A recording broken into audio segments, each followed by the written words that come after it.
नदी में कूद जाने के बाद जब काजल की आँख खुलती है तो वह देखती है कि वह अलग ही दुनिया में है।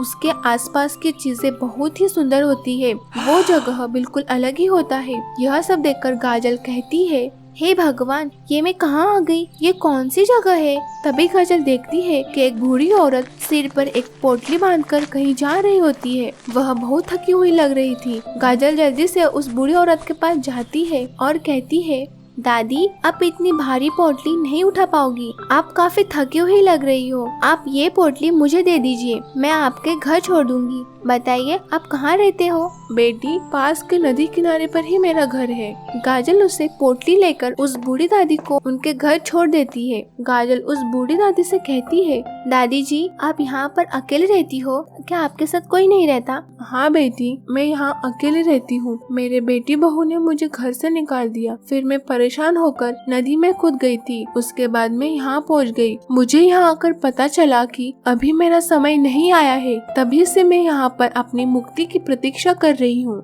दादी, आप बहुत थक गई है ना? आप आराम कीजिए, आज घर का सारा काम मैं कर दूंगी। ऐसा कहकर काजल खाना बनाने लगती है। फिर दोनों साथ में बैठकर खाना खाती है।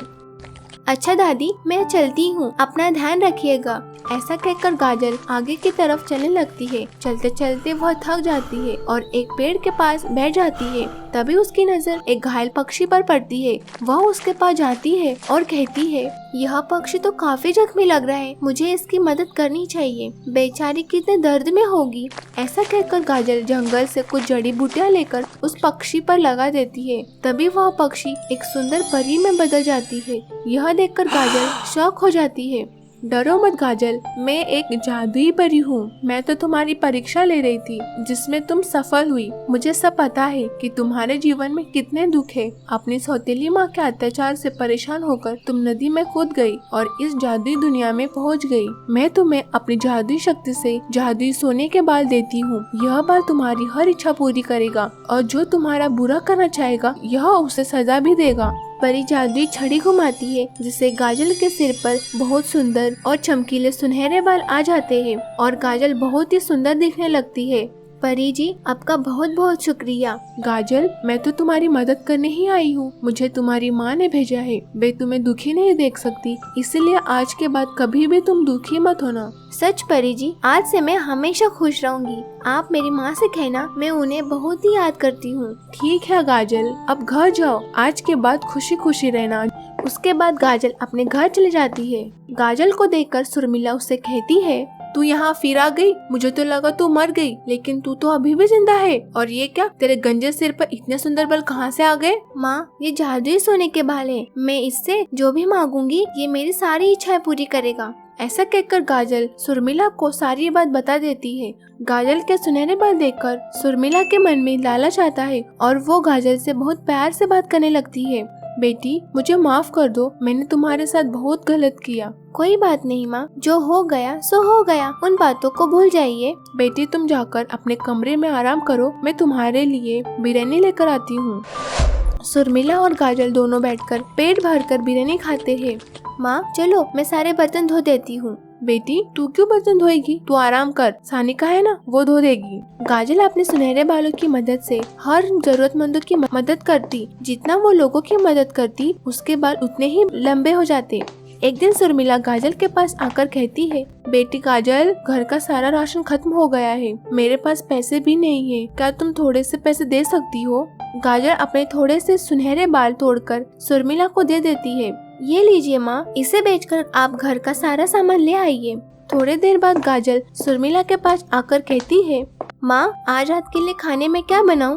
बेटी, तू क्यों तकलीफ ले रही है? सानिका है ना, वो बना देगी। तू जाकर आराम कर। सुर्मिला की बात सुनकर काजल वहाँ से चली जाती है। यह सब सानिका सुन लेती है और गुस्से में अपनी माँ के पास जाकर कहती है, माँ, ये आपको क्या हो गया है? मैं देख रही हूँ कि आप आजकल उस काजल फाजल को बहुत ही लाड कर रही हो। घर का सारा काम भी मुझसे करवा रही हो और उसे सिर्फ आराम करवा रही हो। बेटी, तू नाराज मत हो, ये सब तो सिर्फ एक दिखावा है। मैं उस काजल के बालों को बेचकर सबसे अमीर बन जाऊंगी। लेकिन माँ, ऐसे आप थोड़े थोड़े बालों को बेचकर कब अमीर बनोगी? इसमें तो बहुत टाइम लग जाएगा। एक काम करते हैं, जब वो सो जाएगी तो उसके कमरे में जाकर उसके बाल काट देंगे और उसे बेचकर हम सबसे अमीर बन जाएंगे। ऐसा कहकर वो दोनों रात होने का इंतजार करते हैं कि कब काजल सोए और कब हम उसके बाल काट कर बेच दे। यहाँ पर कहानी में ट्विस्ट आता है। अचानक कहीं से दो चोरों को काजल के सुनहरे बालों के बारे में पता लगता है। ए बेड़ू, तेरे को मालूम क्या, ये घर में एक छोकरी रहती है जिसके बाल सोने के हैं। अपन लोग इसको बेच के मालामाल हो जाएंगे। आयो या तो क्या बकवास कर रहा है, भला किसके बाल सोने के थोड़ी हो सकते हैं। आयो कितना फेंको रहे तू। ओए क्या बात पे अयो अयो करता है रे। तेरे को अमीर बनना है तो आज रात को चल, तेरे को मैं दिखाता। ऐसा कहकर वो लोग चोरी की ही प्लानिंग करते हैं। यहाँ पर काजल जैसे ही सोती है, सुर्मिला और सानिका उसके कमरे में छुपके से आ जाते हैं। जैसे ही बाल काटने के लिए आगे बढ़ते हैं, तभी वहाँ पर वो दोनों चोर आ जाते हैं। उसमें से एक चोर सानिका को पकड़ लेता है। अयो चुपचाप यहाँ से निकल जाओ, वरना रामपुरी घुसा दूंगा तुम्हारे अंदर पूरी पूरी। तभी सानिका जोर से चिल्लाती है, जिसकी आवाज से काजल उठ जाती है। वो सानिका को मुसीबत में देखकर कहती है, हे जादुई बाल, जल्दी से इन चोरों को बंदी बना लो। ऐसा कहते ही जादुई बाल के जादू से वो दोनों बंदी बन जाते हैं और पुलिस के पास पहुंच जाते हैं।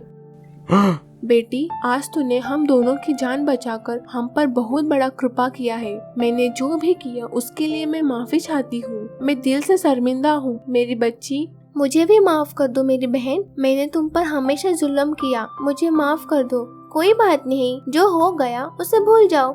उस दिन के बाद से वो लोग एक परिवार की तरह खुशी खुशी रहने लगते हैं।